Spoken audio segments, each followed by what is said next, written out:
Amidst a national reckoning on the relationship between law enforcement and the communities they serve, one thing is clear. We need more and better training for police, not less and worse. The Georgia International Law Enforcement Exchange delivers transformative leadership development opportunities, emphasizing community policing, community resilience, and de-escalation principles. GILLEE helps law enforcement leaders around the world better serve their communities, uphold public safety, and protect civil rights and liberties. Since its establishment in 1992, GILLEE has brought law enforcement leaders from more than 25 states together, with law enforcement from more than 25 countries. GILLEE has organized over 510 programs and more than 240 special briefings. All in all, 1,800 program graduates and more than 34,000 public safety and security leaders have received progressive, innovative, cutting-edge training thanks to GILLEE. GILLEE embodies the values and mission of Georgia State: teaching, scholarship, and service. For a quarter century, GILLEE has made a mark locally, nationally, and internationally, and has had a major impact on public safety by providing cutting-edge training. The Georgia International Law Enforcement Exchange is very important to security and public safety, both in Georgia and beyond. The Georgia International Law Enforcement Exchange is a great organization. Now, law enforcement is essential to the peace and tranquility of our country and our communities. We have a responsibility to develop a science of civility that allows us to live together as brothers and sisters, lest we perish together as fools. That's what the Georgia Leadership Exchange does around the world. I'm grateful that Georgia State University is active in leading not only Atlanta and Georgia, but hopefully the world. To drive progress, we must always continue to learn, adapt, and grow.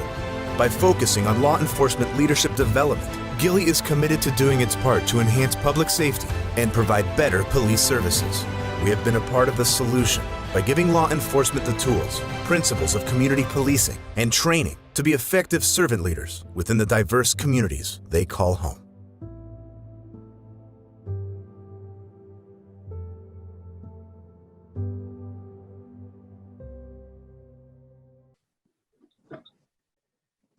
Well, welcome everyone to this week's CUFI Wednesday webinar.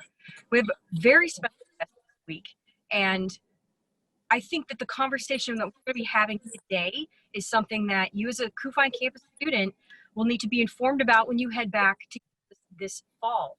A lot of the conversation going on in the U.S. about policing, best practices, maybe reform, maybe training. This conversation we're having today to talk exactly about that, but broaden our look at policing in Israel. So we have three very special guests today, and I would like to have them introduce themselves, and we'll begin with Robbie. Would you share with the audience who you are, a little bit about your organization, GILLEE? Thank you, Jessica, and thanks for having us on the program. I'm a criminologist at Georgia State University, and my field of interest is policing. Several decades of work on police, particularly community policing, and I've been at Georgia State since 1986. I'll stop at that, and then we'll continue on GILLEE. Okay. Brent?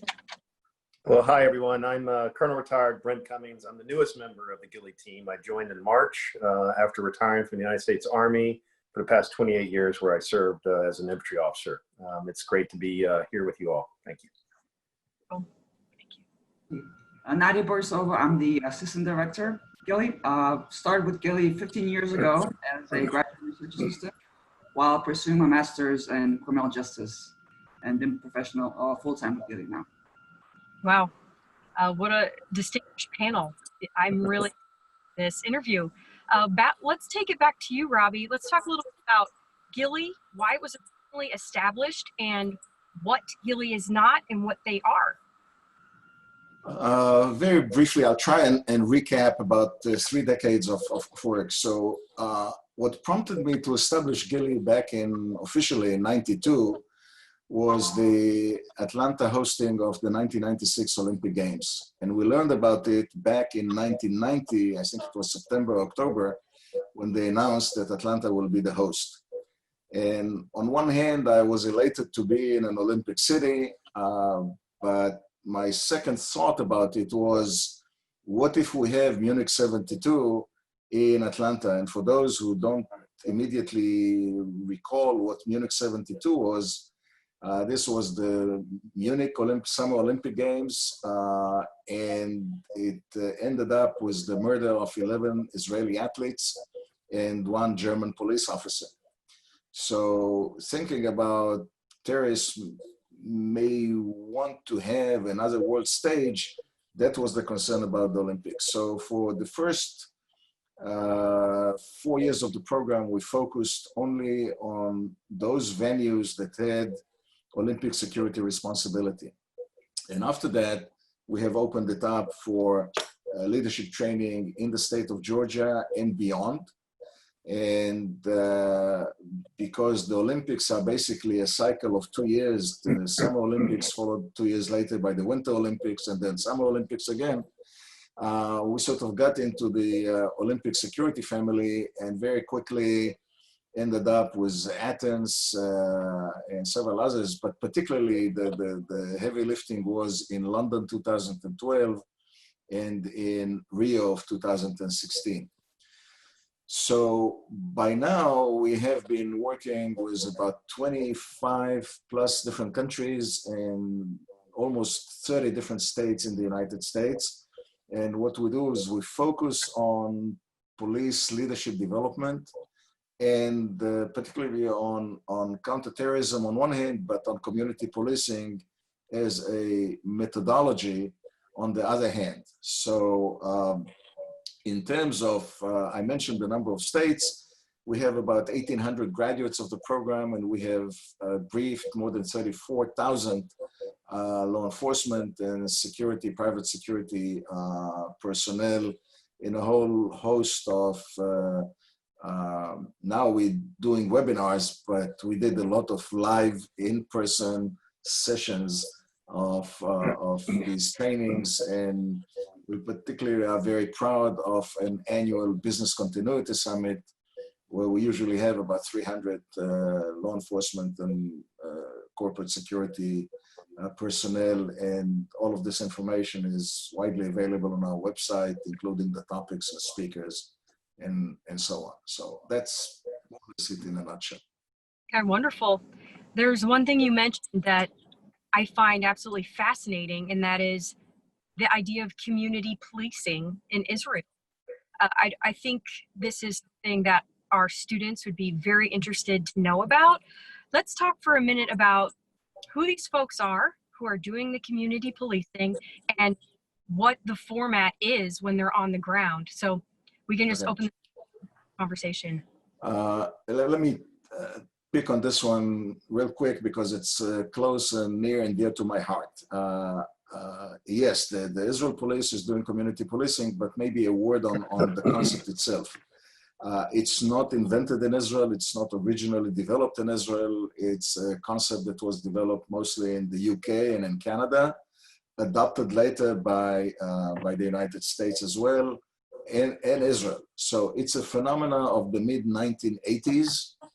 And I had the privilege of conducting several field experimental designs on community policing in the Israel police, because they fairly quickly understood that you can't bring a parade to a small town or the police orchestra to a small town, and because it will take probably about 3 decades until the orchestra goes through all the small towns in Israel, as small a country as it is. And you can't just do an exhibition of, say, canines or police equipment, because A, it's not clear that citizens change their mind because of that, because what you really need is the working of police officers with the community to make a difference in the crime-causing conditions. And based on those experiments, the Israel police has adopted community policing as a philosophy of work. And it's doing it both in terms of counterterrorism measures, but also in terms of traditional crime. And it's important to mention the two because most people think about counterterrorism as if just terrorism exists and there's nothing else. The fact of the matter is that most people, it's sort of difficult to say, but most people are not hurt by terrorism. Most people are hurt by traditional crime. And what is fascinating to me is that the Israel police understood that years ago, that it's not enough to be responsive and quick when you have a terrorist incident.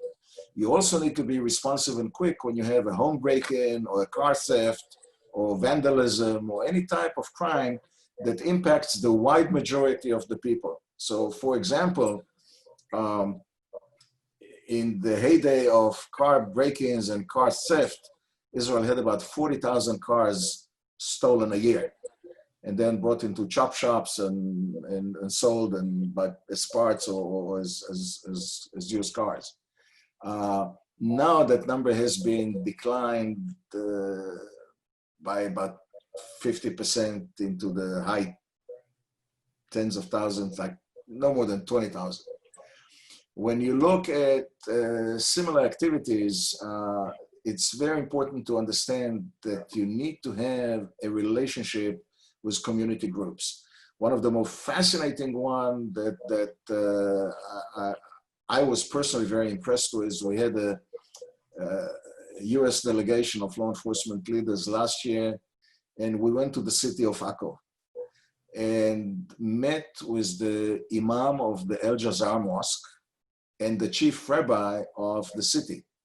And both of them had a dialogue, and they spoke very frankly about the issues that troubled them internally in terms of their own communities and the tensions that they have between the Jewish and the Muslim community. And it was fascinating to see the two rabbis understanding, the two clerics, I'm sorry, understanding how important it is for them to cooperate and to de-escalate potential tensions so that they don't break out into potential violence, particularly between the two faiths or the two ethnic groups. All of this was organized by the Akko police station. So it was police officers who did the mediation between the groups. And I commend them for doing that. And another derivative of that approach and the openness of the police to do these things is the attempt to recruit and maintain and promote or retain and promote minorities. And Israel minorities, particularly Arab Muslims. They have Arab Christians who serve in the Israel police, but those numbers are far smaller than the Muslim population. And indeed, we met with the cadets who will end up as commissioned officers, and they shared with us the challenges that they have in terms of serving in a force that is not exactly accepted in the Arab community. And it's not that much different than what you have with minorities in the United States. So it was a very eye-opener to the visiting officers to see. Mm-hmm.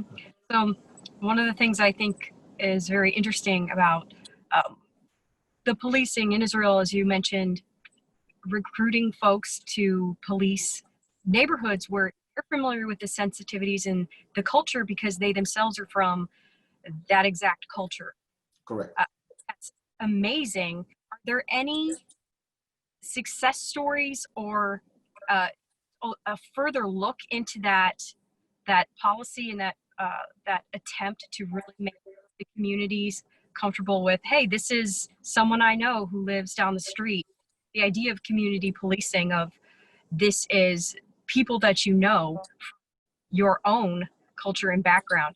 Let's talk a little bit more about that and maybe the effects that that's been having in neighborhoods.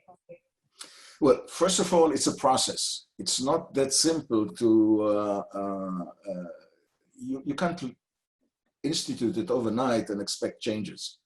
Mm-hmm. There's one correction that I'd like to make. The officers, let's say if you're talking about an Arab Muslim officer, they will not put that officer in his neighborhood. they'll put him in another Muslim neighborhood. And the reason is that there's a clan family structure. And if the officer belongs to a clan and then he tries to detain a criminal from another clan, they could have tensions and violence between those clans in the hometown or the home village of that officer. So it's better not to put him in his hometown so that the issue of familiarity is limited to culture, language, and background, but not necessarily a family relationship. That's very important to emphasize, because you don't want to ignite conflict, you want to de-escalate it. But once that is done, and I've seen, for example, a Christian Israeli police officer, I know him personally very well. He's a captain. I think he was just promoted to major recently. His wife is a full professor at the Hebrew University, and an amazing family. And he was until recently in charge of the holy sites in Jerusalem. That is one of the most sensitive positions in the Israel police. It is one of the most sensitive spots in the world. It's a 1 square kilometer of the old city that has all 4 and perhaps more religions concentrated in there. And it's a powder keg, to put it mildly. And, you know, he would walk the streets without a vest, oftentimes even without a gun. And he would speak in English and some Greek and definitely Arabic. And he knew all of the leaders and the residents of the neighborhood. And it just was amazing to see him functioning. And he did an outstanding job. And it's a job that there's a lot of trust and a lot of belief in the ability of the officer to build and carry those relationships on and on. Fascinating.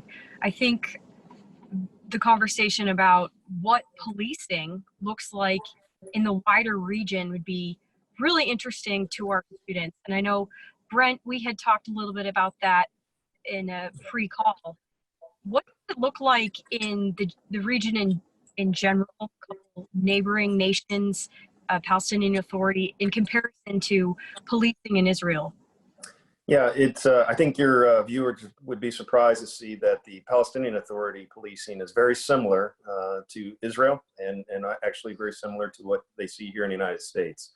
I've, in my previous time in the United States Army, my last assignment, I worked in the United States Security Coordinator's office, where I was a training director for a 3-star position, or 3-star general. And I would go into the West Bank and train Palestinian security forces, all using funding from the United States government and other international supporters. We had 7 different allied nations supporting the mission. A very small mission, but we provided and outfitted these Palestinian Authority civil police and their national security force, which is kind of like a gendarme. Now that part is different from the United States. We don't have gendarme style policing. That's just basically a more paramilitary kind of style. National Guard, maybe it's closest that we'd have here in the States, but it's very common in Europe. You'll have the gendarmes in France, you'll have the Carabinieri in Italy, and they're just kind of a heavy police force, a national style police force. But we're modeling these individuals to provide the rule of law and human rights. And that's the key piece. That's what we see here in the US. We've had challenges here in the United States. We're not perfect, obviously. Our nation is struggling right now with many of these issues.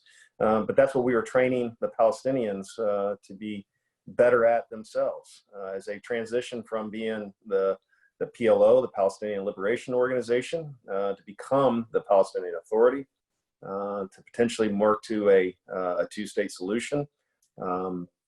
You have to have civil police and a national security force that follow the rule of law. What is the rule of law? That's just treating everybody the same under the law. So the law applies to me the same as it applies to you, Jessica, and to any other person that may be listening. No one has any favoritism because of the clan that you're a part of, because of your identity or anything. We're just all treated equally. So that's what we were working with the Palestinians across the West Bank. It was in full cooperation and approval of the Israeli government.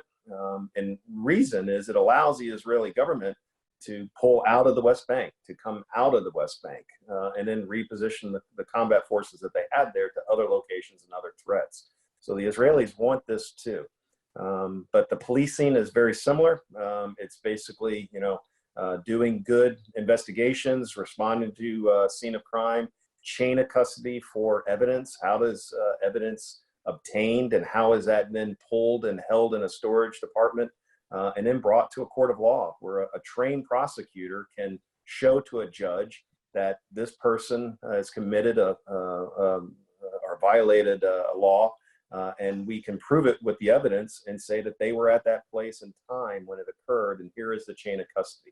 That's a big challenge as you're building a new organization, because many times the trainees I would work with, they'd say, hey, we got the bad guy, and they kind of celebrate, and it was like, great, you got the bad guy, but you've contaminated the crime scene. So that evidence now is not going to hold sway in a court of law. You're going to have to release the prisoner. So that's a training issue. So it's very similar. It's all about training. Like, we have to do better training here in the US. Our Israeli partners work on training. Our Palestinian partners work in training. We did a lot of work with our Jordanian partners across the river. They're doing a lot of good training there too. So the region, I think many folks in CUFI would be surprised to see how similar it is, and how many times there's a lot of close cooperation between the countries that are there. So good.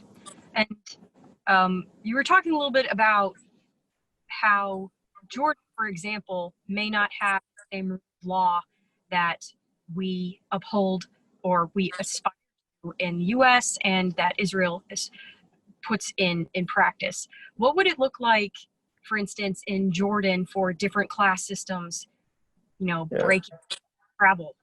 Yeah, well, Jordan's a wonderful, I love going to Jordan. I love Amman. It's a beautiful, safe country, and it's just phenomenal people there. It's a kingdom. So the king has sovereignty, and he is the seat of power. Everything flows from his kingdom and his divine presence. So depending on how close you are to the king allows you to have certain favors and other, advantages. So the Jordanians are working very hard. They do elect their parliament. You can have representation through their parliament, but ultimately the king makes that final decision. That's the big difference. When you look at Israel, it's a democracy, like we are.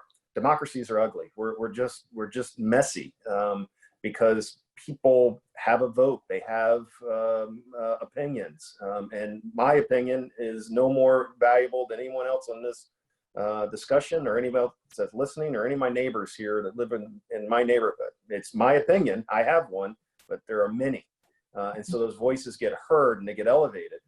Whereas in many parts of the region there, and in Jordan, where the opinion of the king ultimately matters the most. It is his opinion plus one. It's weighted. So that's a big difference. And that's why we see struggles, I think, here in the United States. We see this messiness. We see how things don't work exactly the way we want. And that's where, I would challenge the CUFI members. You have to get involved. You have to, if you don't like what you see, do something about it. Vote, get out. That's the most important thing you can do, is go out and exercise your freedom to vote, and that's your voice. And people in that region that I've been a part of throughout much of my military career, they didn't have that luxury in many cases. And it's strange here to come back to the US and to see how we kind of take it really for granted. The ability to go out and to have an election and be a part of this messy process that is just, it's politics. Nobody really likes politics all the time because it just gets ugly.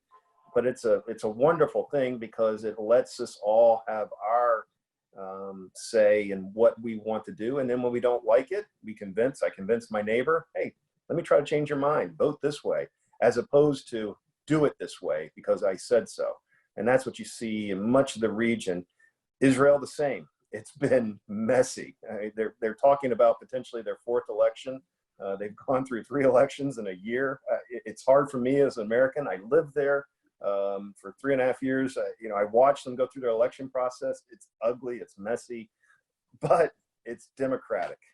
And so that's the the good news of what Israel represents in democracy is that freedom for everybody's vote and everybody's opinion mattering the same. That's the big difference. So good, so good. And one of the things I want to touch on specifically with GILLEE is the training.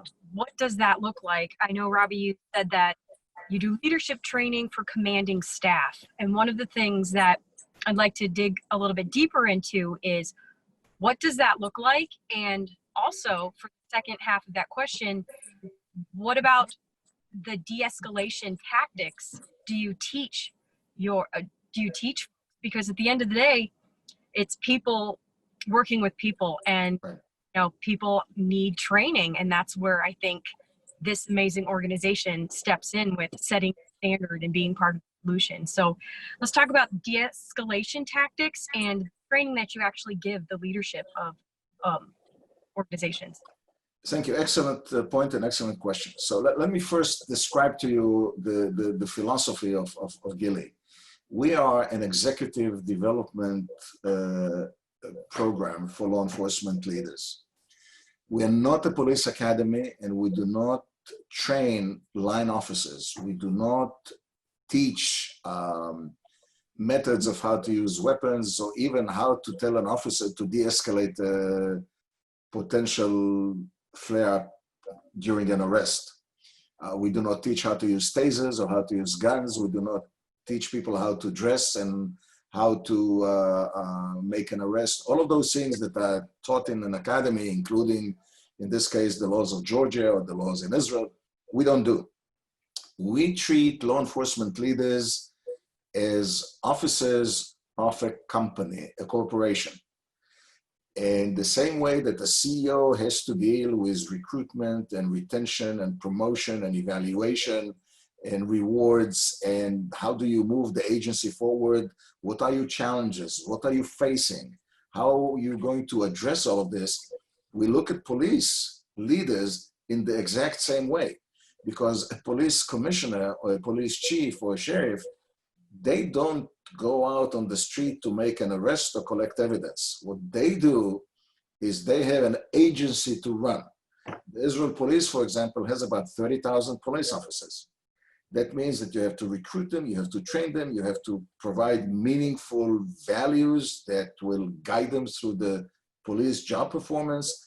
You need to secure your budget, you need to divvy it up in the different units, which means that you have to make a decision. Do you buy 20 more canines, or do you buy 20 more guns? Or do you develop this in training, or you develop faster cars? I'll give you an example. Just recently, they were allowed to buy American patrol cars. And for some reason, the Israeli government didn't either have the money or approve buying American cars. American cars are bigger than the European or the Japanese cars, so the Israeli police has Japanese or European cars. Well, in order to do that, they sent a group to study the American cars basically from cradle to grave. How do you manufacture the cars? What is the cost? And once you start operating it, how long will it survive? How many miles can you get out of it? What's the maintenance cost? And so on and so forth. Turned out that it is actually too expensive to buy American patrol cars, and they ended up not doing that. But that's an example of executive decisions, because there's somebody who has to make a decision on how do you move the agency forward. So, for example, if you have a spate of terrorist acts in the years of 2000 and 2004, well, terrorism is there almost every day, but the 2000 to 2004, which is known as the second wave of violence, clearly the wide focus, or the narrow focus, depending on how you look at it, of the Israel police was on deterring and handling terrorist attacks. And then they started finding out that crime still goes on. There are studies that show that when you have emergency situations, criminals wait a few days, maybe a week, And then business is back to usual, and they go back to committed crimes, theft, burglaries, car theft, breaking into businesses, and so on and so forth. Well, the citizens will complain to the police, and the police will have to allocate human resources to deploy to deal with traditional crime as well. So when you bring US law enforcement officers to Israel, these are the kinds of dilemmas that the counterparts in Israel will share with the visiting officers. And when they come back and they suddenly realize, wait a second, we may have a person who barricades themselves at home and shoots at police officers, or we may have a terrorist attacks, and unfortunately the United States had more than its share in the last few years since September 11, even before. 94 actually is the first incident, but there are incidents like this. So you need to make human resource allocations on how you deploy your forces, where do you spend your money.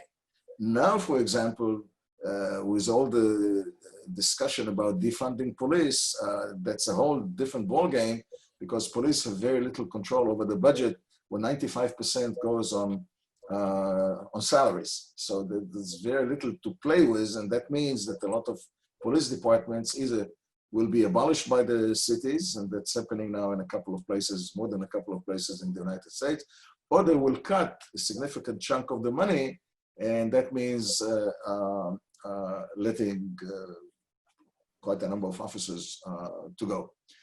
And the same happens when you have Israeli officers coming to the United States. We're talking about an exchange. It's a two-way street. And suddenly they find out that there's a big difference between a centralized police system and a home rule of local government. It's very difficult to understand that a sheriff is an elected official. He's a politician who is running for office, and he's elected. Those who come from outside of the United States don't understand that, because what they have is the images of the good, the bad, and the ugly, or Gary Cooper and High Noon, you know, the sheriff stories, and then the badge and the gun and all of that. They don't understand that there are 18,000 law enforcement agencies. They are responsible, each of them, to hire, recruit, train, dress, deploy, and enforce local laws that may be different from other local laws. So all of these exchanges are eye-openers for the participants, and what it means is that they don't necessarily always have to blindly adopt what they see.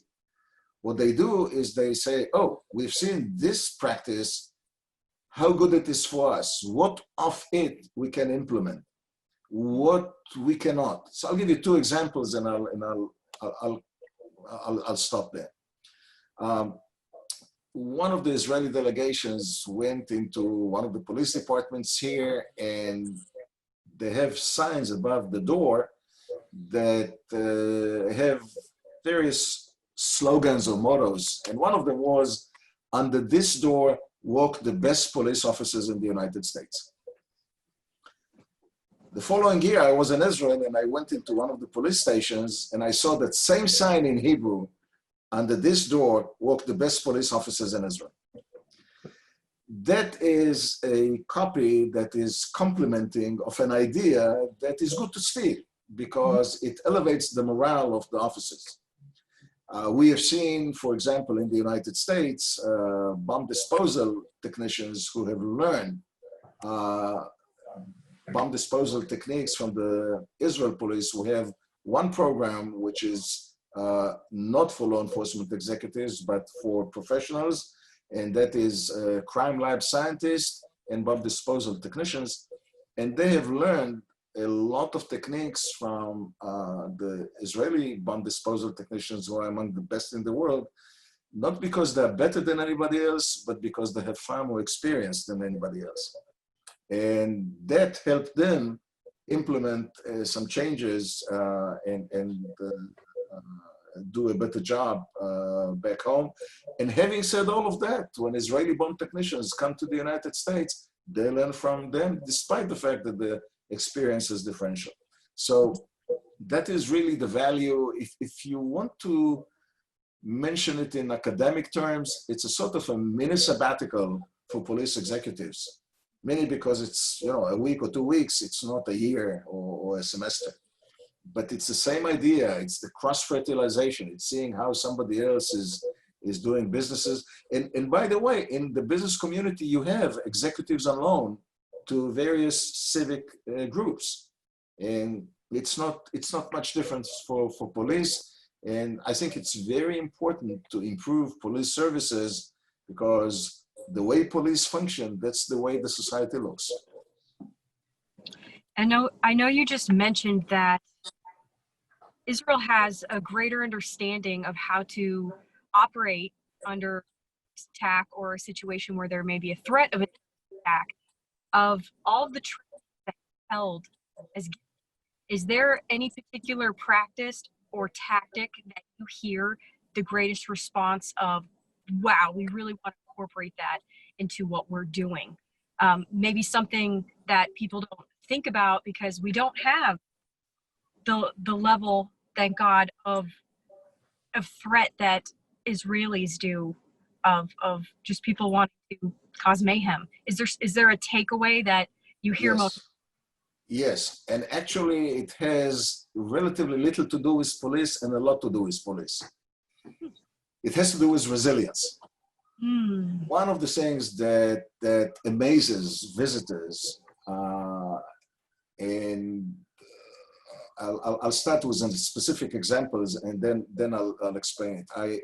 In one of the visits I had the director of the Georgia Bureau of Investigation with me for a conference, and we stop at a gas station between Haifa and Tel Aviv, and it's a place called Maxim. It's a restaurant, a Middle Eastern restaurant. Excellent hummus, by the way, and good salad. And as we were sitting, I told him the story that a few years earlier, that place was filled with diners, and a young 27-year-old female went to the cash register, paid for her meal, and then detonated a bomb inside that restaurant, and scores of people were killed and injured. The issue is that those incidents happen often, but what is common to almost 100% of them, there was only one exception to that, is that Israel very quickly rebuilds, very quickly collects evidence, and very quickly goes back to normal. That is a sense of resilience. And Americans say, geez, if a backpack falls from a school bus, we'll close the highway for 3 days until we find out what's going on and collect all the evidence. In Israel, in 3 hours, a horrible terrorist scene, or maybe 5 hours, will be collecting for forensic evidence, cleaned up, and move on back to business. And then if it's a building, it will be rebuilt, renovated, and back to business. Could take 2, 3, 4 months, but it's back to business. I don't think that there's anything that impresses visitors to Israel more than this. So on one hand, it relatively has very little to do with police. On the other hand, it has a lot to do with police because it's a spirit of the people. And the police function that way, the people function that way. People will not let themselves be despaired by the situation. And now this does not mean that people don't grieve about the loved one that they have lost, or that people are not hurt, or, I mean, that terrible stories of you know, just between 2000 and 2004, about 1,000 Israelis were murdered and about 7,500, I think, were severely injured. And the national trauma is horrible. But the point is that out of all of this, the one point that everybody picks up is the resilience of the community.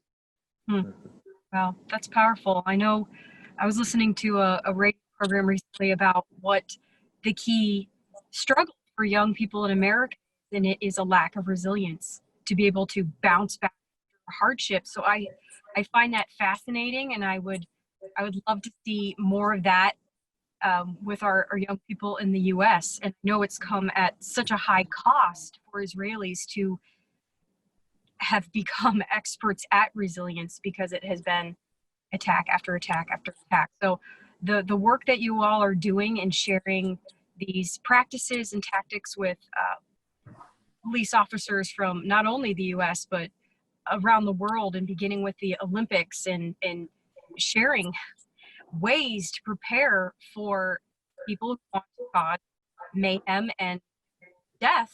It's incredible work that you all do. Are there any final thoughts that each of you would like to share about GILLEE, about policing in Israel, or the importance of this kind of training? Brent, you want to go ahead first? Yeah, I just would say to your those that are listening, continue the support and the interest in Israel. It is a democracy in the Middle East that is very special. Learn from what the resiliency that Robbie was just talking about. We're all, though, faced into some resilient times right now, right, with this pandemic. So all your CUFI members, I'm sure, are distributed. Things are not normal like they were this time last year.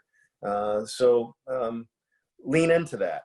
I think this future generation and those that are your members that are listening are going to build off of the resiliency that they're going to garner from this. We're still functioning. We're having challenges. It's not perfect. There is anxiety. There is fear. That's normal. As Robbie said, Israelis face that with incidences that occur from a difficult neighborhood that is just kind of, unfortunately, built into the cake, so to speak. But embrace this this time, the resilience time. GILLEE, I'm proud to be a part of it as we are looking to help with the solutions and the challenges that are facing in our nation. We can do better in policing with our, particularly against minorities and the feeling that they have, and frankly, not a feeling, what we've all observed and what we've seen. So we have worked hard and Robbie and Nadia have worked hard, and GILLEE, and we're working hard to expand that community policing knowledge, to welcome everyone into the community, so the community flourishes and grows. And I just wish the best of luck to all of your members as they move forward. Hang in there. We'll get past this pandemic in the future, but we'll do it all by supporting one another. So thanks for having me here today. Thank you, Brian. Nadia, you want to say anything to this? Yes, just wanted to follow up and circle back to the work that we and GILLEE do. Is what captured my attention and continuing with GILLEE as a professional is the unique and innovative nature of the program that encompasses not only law enforcement, but also pulls in the private sector and the general community. And it provides opportunities for many unique training programs and collaborative initiatives across many communities and cultures, locally, but also worldwide. So I think it's also very important to continue to be exposed to that and learn from others, other cultures and other communities, and move forward that way. Thank you. Well, let me add a little bit of a personal note. I've been at Georgia State since '86, and in the middle '90s, the local president of CUFI, Georgia State University, the student association, came to me wanting to support things about Israel. And there was a lot of energy and a lot of enthusiasm and a lot of desire to help. In the last few years, I think that the GSU CUFI chapter is sort of more dormant, and I'm hoping that it's going to come to be lively again, and I would more than welcome it. But in a sense, if I can sort of synthesize what CUFI means to me, and I'm one, by the way, who not only welcomes but appreciates and admires what you do. I don't take it for granted. So I want to express that and make sure that you understand it. I know that some people are not always comfortable with that because of some face sensitivities. I'm not one of them. I would express without any hesitation my appreciation to what you do. I think it's genuine. It comes from spiritual and ideological perspective, and I respect that. But in a sense, what GILLEE does fits the CUFI philosophy.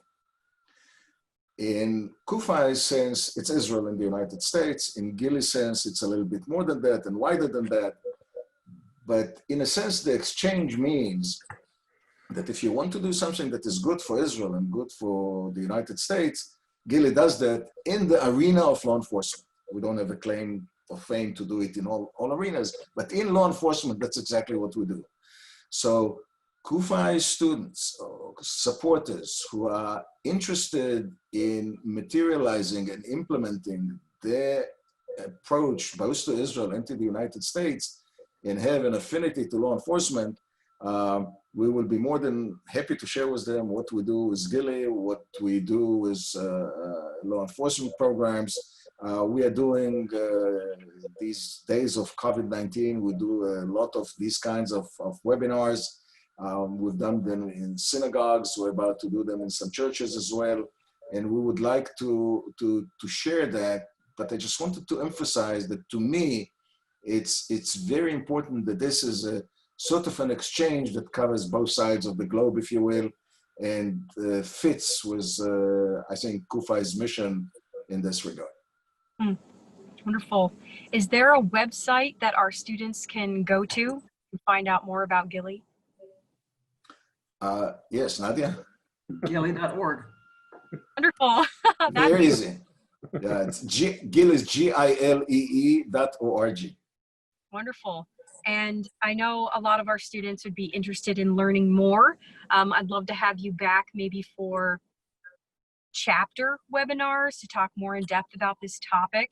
And for those who are watching, I'm sure they have learned so much about not only what Israeli policing looks like and what GILLEE does, but also just the heart of this organization to really make a difference positively, be a part of the solution. As Brent mentioned, we do have issues that we need to address.